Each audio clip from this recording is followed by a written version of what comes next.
Alors que les océans couvrent une vaste portion de la planète, ils deviennent le nouveau front de rivalité stratégique et militaire. L'avancement rapide des technologies à travers les câbles sous-marins transforme les profondeurs en un champ de bataille potentiel, où la suprématie pourrait se jouer sous la surface. C'est pour cela que dans cette vidéo, on vous propose de découvrir pourquoi la prochaine guerre pourrait être sous-marine et quelles sont les implications de cette évolution pour la sécurité mondiale. Prêt ? Alors c'est parti! Quels sont les enjeux avec les câbles sous-marins? Eh bien, ils sont devenus un enjeu crucial de déstabilisation dans le monde. En effet, la plupart des données de communication de la planète passent sous les océans. Aujourd'hui, environ 99% des communications numériques internationales transitent par ces câbles. Au total, près de 500 câbles parcourent le globe, relève le site Submarine Cable Map, qui permet de visualiser leur tracé autour de la planète. Il y a deux autoroutes principales, l'Atlantique entre l'Europe et l'Amérique du Nord et le Pacifique Nord entre l'Asie du Sud-Est et les États-Unis. Ainsi, les câbles sous-marins sont devenus une infrastructure essentielle dans notre monde connecté, jouant un rôle fondamental dans la transmission de données à l'échelle mondiale. Ces données incluent non seulement les activités quotidiennes comme les emails, le streaming ou les réseaux sociaux, mais aussi des transactions financières cruciales et des communications stratégiques entre gouvernements et entreprises. Cependant, cette importance les rend également vulnérables, car géopolitiquement, les câbles sous-marins sont devenus un levier de pouvoir. Ainsi, certains pays cherchent à contrôler ces infrastructures pour renforcer leur influence, tandis que d'autres s'inquiètent de leur dépendance vis-à-vis d'acteurs étrangers.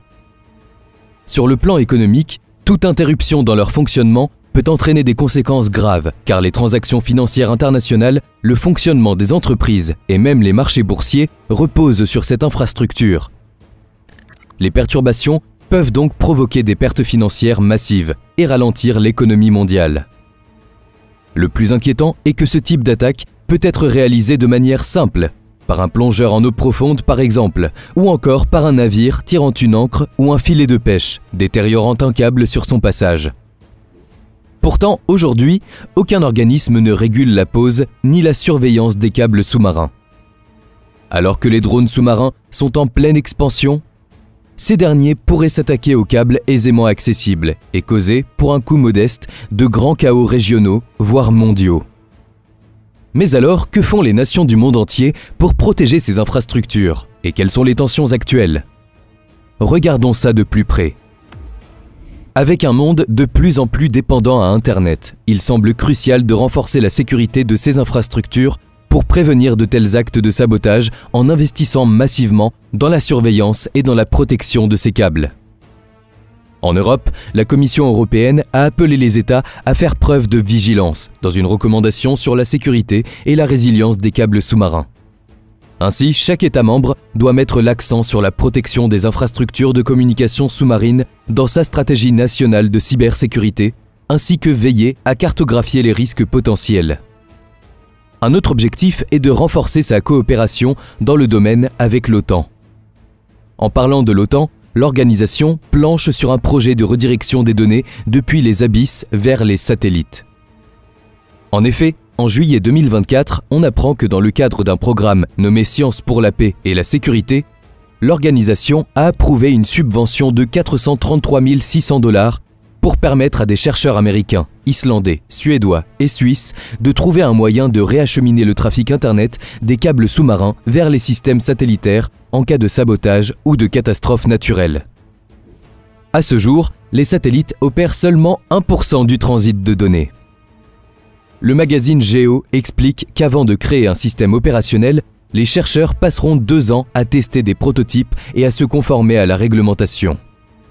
Le projet est connu sous le nom d'architecture hybride spatiale et sous-marine pour assurer la sécurité des télécommunications, alias HEIST, H-E-I-S-T, et nécessite un budget total de 2,5 millions de $.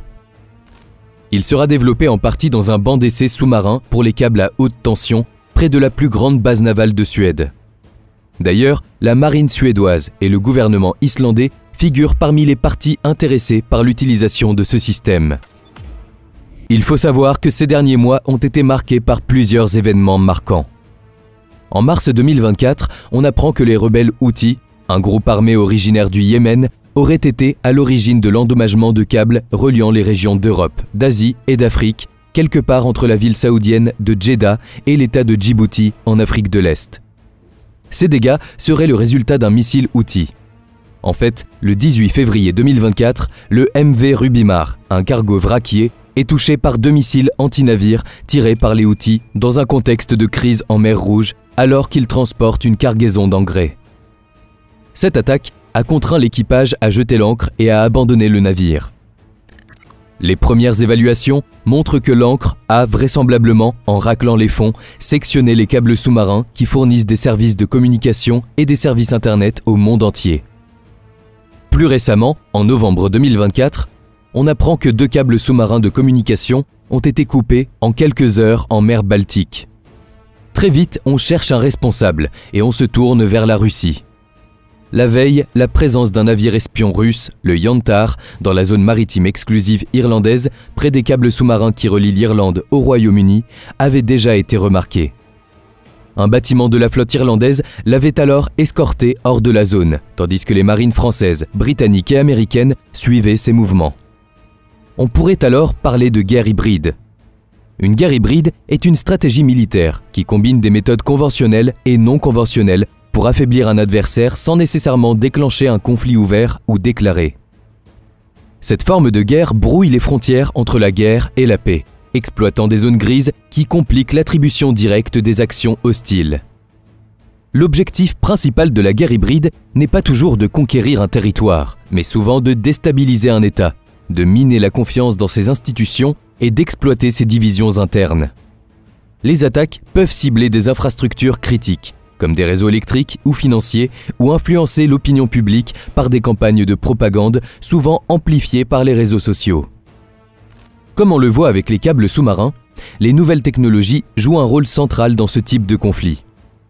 Concernant l'événement en mer Baltique, 2 câbles sous-marins de fibre optique assurant les communications Internet, l'un entre la Suède et la Lituanie, l'autre entre la Finlande et l'Allemagne, ont donc été coupés à quelques heures d'intervalle. Il faut au minimum 2 semaines pour réparer ces coupures en pleine mer. Il ne faut pas non plus oublier que la Baltique est quasiment devenue une mer OTAN, avec la décision de la Suède et de la Finlande de rejoindre l'Alliance Atlantique après l'invasion de l'Ukraine par la Russie. Cette dernière est le seul riverain de la Baltique à ne pas en être membre. Par la suite, les ministres finlandais et allemands des Affaires étrangères ont expliqué en commun que la sécurité de l'Europe n'est pas seulement menacée par la guerre d'agression de la Russie contre l'Ukraine, mais aussi par la guerre hybride menée par des acteurs malveillants, selon leurs termes. En plus de la Russie, on parle aussi de la Chine et de son cargo Yipeng 3, qui a été aperçu dans la zone et qui a même été suivi un moment par un bâtiment de la marine danoise. Le 15 novembre, le Yipeng 3 quitte la Russie en direction de l'Égypte. 2 jours plus tard, un câble reliant la Suède et la Lituanie est coupé. Le bateau est juste au-dessus de l'impact. Le lendemain, un autre câble reliant la Finlande à l'Allemagne est coupé. Encore une fois, le navire est au-dessus de la zone. Il faut savoir qu'en 2023, un autre cargo chinois avait endommagé un gazoduc entre la Finlande et l'Estonie, sans qu'on sache si c'était délibéré. Cependant, il est important de noter qu'aucune preuve concrète de sabotage n'a été mise en avant pour le moment. Mais s'il se confirme que ces 2 câbles ont été sabotés par une puissance hostile, cela pourrait mener à une escalade. Il est donc clair que les câbles sous-marins, souvent méconnus, s'imposent comme des infrastructures critiques dans un monde hyper connecté, jouant un rôle vital pour les communications et les échanges économiques mondiaux. Leur vulnérabilité face au sabotage, aux conflits hybrides et aux catastrophes naturelles en fait un enjeu stratégique majeur. Alors que des incidents récents en mer Baltique et en mer Rouge illustrent les risques de déstabilisation liés à ces infrastructures, ils soulignent aussi la nécessité urgente d'une coopération internationale renforcée pour leur protection.